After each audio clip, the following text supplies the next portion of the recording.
ಎಲ್ಲರಿಗೂ ನಮಸ್ಕಾರ. ಇವತ್ತಿನ ರೆಸಿಪಿ ಬಂದ್ಬಿಟ್ಟು ಗರಿ ಗರಿಯಾದ ನಮಕ್ ಪಾರೆ ಅಂತ ಹೇಳಿ ಟೀ ಕಾಫಿ ಜೊತೆಗೆಲ್ಲ ಒಳ್ಳೆ ಸ್ನಾಕ್ಸ್ ಅಂತಾನೆ ಹೇಳ್ಬೋದು. ಬನ್ನಿ ಸಿಂಪಲ್ ಆಗಿ ಹೇಗ್ ಮಾಡೋದು ಅಂತ ನೋಡೋಣ. ಮೊದಲಿಗೆ ನಾನು ಇವಾಗ ಒಂದು ಪ್ಲೇಟ್ ನ ಇಟ್ಕೊಂಡಿದ್ದೀನಿ. ಅದಕ್ಕೆ ಒಂದು 2 ಕಪ್ ಅಷ್ಟು ಮೈದಾನ ಹಾಕೋತಾ ಇದ್ದೀನಿ. 2 ಕಪ್ ಅಷ್ಟು ಮೈದಾಕ್ಕೆ ನಾನು ಅರ್ಧ ಸ್ಪೂನ್ ಅಷ್ಟು ಜೀರಿಗೆನ ಹಾಕೋತಾ ಇದ್ದೀನಿ. ಹಾಕೊಂಡು ಅರ್ಧ ಸ್ಪೂನ್ ಅಷ್ಟು ಕಪ್ಪು ಎಳ್ಳನ್ನ ಹಾಕೋತಾ ಇದ್ದೀನಿ. ಬೇಕಿದ್ರೆ ನೀವು ಬಿಳಿ ಎಳ್ಳು ಕೂಡ ಯೂಸ್ ಮಾಡಬಹುದು. ಒಂದು 1/4 ಸ್ಪೂನ್ ಅಷ್ಟು ಪೆಪ್ಪರ್ ಪೌಡರ್ನ ಹಾಕೋತಾ ಇದ್ದೀನಿ. ಮತ್ತೆ ಒಂದು ಅರ್ಧ ಸ್ಪೂನ್ ಅಷ್ಟು ಅಜ್ವೈನನ್ನ ಸ್ವಲ್ಪ ಕ್ರಶ್ ಮಾಡಿ ಹಾಕೊಳ್ಳಿ. ಮತ್ತೆ ರುಚಿಗೆ ತಕ್ಕಷ್ಟು ಉಪ್ಪನ್ನ ಹಾಕೋತಾ ಇದ್ದೀನಿ. ಹಾಕೊಂಡು ಮೊದಲಿಗೆ ಚೆನ್ನಾಗಿ ಡ್ರೈ ಮಿಕ್ಸ್ ಮಾಡ್ಕೊಳ್ಳಿ.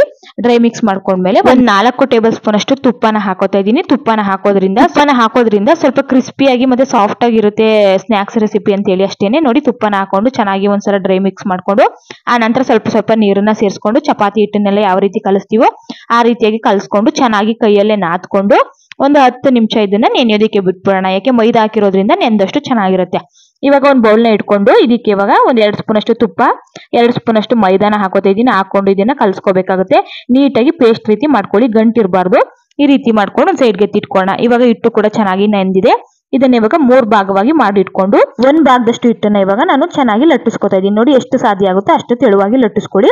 ಇವಾಗ ನಾವು ಪೇಸ್ಟ್ ಏನ್ ಮಾಡಿ ಇಟ್ಟಿದ್ವಿ ಮೈದಾ ಮತ್ತೆ ತುಪ್ಪ, ಅದನ್ನ ಎಲ್ಲಾ ಕಡೆ ಸ್ಪ್ರೆಡ್ ಮಾಡ್ಕೊಂಡು ಈ ಕಡೆ ಎಡ್ಜಸ್ ಏನಿದೆ ಅದನ್ನ ಇವಾಗ ಈ ರೀತಿಯಾಗಿ ನಾನು ಫೋಲ್ಡ್ ಮಾಡ್ಕೊತಿದ್ದೀನಿ. ಫೋಲ್ಡ್ ಮಾಡ್ಕೊಂಡ್ಮೇಲೆ ಮೇಲ್ಗಡೆಗೂ ಕೂಡ ನಾವು ಪೇಸ್ಟ್ ಏನ್ ಮಾಡ್ಕೊಂಡಿದ್ವಿ ಅದನ್ನು ಕೂಡ ಸ್ಪ್ರೆಡ್ ಮಾಡ್ಕೊತಿದ್ದೀನಿ. ಮತ್ತೆ ಇನ್ನೊಂದ್ ಕಡೆ ಎಡ್ಜಸ್ ಇದೆ ನೋಡಿ, ಅದನ್ನು ಕೂಡ ಕ್ಲೋಸ್ ಮಾಡ್ಕೊಂಡು ಅದಕ್ಕೂ ಸ್ವಲ್ಪ ತುಪ್ಪನ ಸವರ್ಕೊಂಡು ಮತ್ತೆ ನಾನು ಇವಾಗ ಲಟ್ಟಿಸ್ಕೊತಾ ಇದ್ದೀನಿ. ಎಷ್ಟು ಸಾಧ್ಯ ಆಗುತ್ತೋ ಅಷ್ಟು ಲಟ್ಟಿಸ್ಕೊಳ್ಳಿ.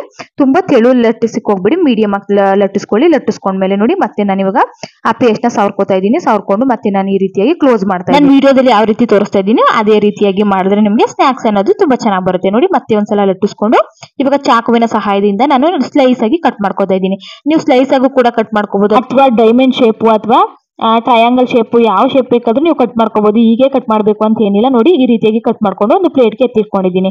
ಇವಾಗ ಎಣ್ಣೆ ಕೂಡ ಚೆನ್ನಾಗಿ ಕಾದಿದೆ. ಇವಾಗ ಸ್ನಾಕ್ಸ್ ಎಲ್ಲ ಎಣ್ಣೆಗೆ ಹಾಕೊಂಡು ಫ್ಲೇಮ್ ಮೇಲೆ ಇಟ್ಕೊಂಡು ಬೇಯಿಸ್ಕೋಬೇಕಾಗುತ್ತೆ. ಒಂದು 3 ರಿಂದ 4 ನಿಮಿಷ ಆದ್ಮೇಲೆ ನೋಡಿ ಚೆನ್ನಾಗಿ ಉಬ್ಬಿ ಬರುತ್ತೆ. ನೋಡಿ, ನಾವು ಒತ್ತಿರುವಂತ ಲೇಯರ್ ಏನಿದೆ ಅದೆಲ್ಲ ನೀಟಾಗಿ ಬಿಟ್ಕೊಂಡಿದೆ, ಚೆನ್ನಾಗಿ ಬಂದಿದೆ ಅಂತಾನೆ ಹೇಳ್ಬೋದು. ಸ್ನಾಕ್ಸ್ ನೋಡಿ ಯಾವ ರೀತಿಯಾಗಿ ಕಾಣಿಸ್ತಿದೆ, ತುಂಬಾನೇ ಚೆನ್ನಾಗಿ ಕಾಣಿಸ್ತಿದೆ. ಲೇಯರ್ ಎಲ್ಲ ಸಖತ್ತಾಗಿ ಬಂದಿದೆ.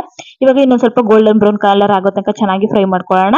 ನೋಡಿ, ಇಷ್ಟ ಆದ್ರೆ ಸಾಕು. ಇವಾಗ ಎಣ್ಣೆನ ಸೋದಿಸ್ಕೊಂಡು ಒಂದು ಸರ್ವಿಂಗ್ ಬೌಲ್ಗೆ ಸರ್ವ್ ಮಾಡ್ಕೊಂಡ್ರೆ ನಮ್ಗೆ ಗರಿ ಗರಿಯಾದ ನಮಕ್ ಪಾರೆ ರೆಸಿಪಿ ರೆಡಿ ಆಯ್ತು ಅಂತಾನೆ ಹೇಳ್ಬೋದು.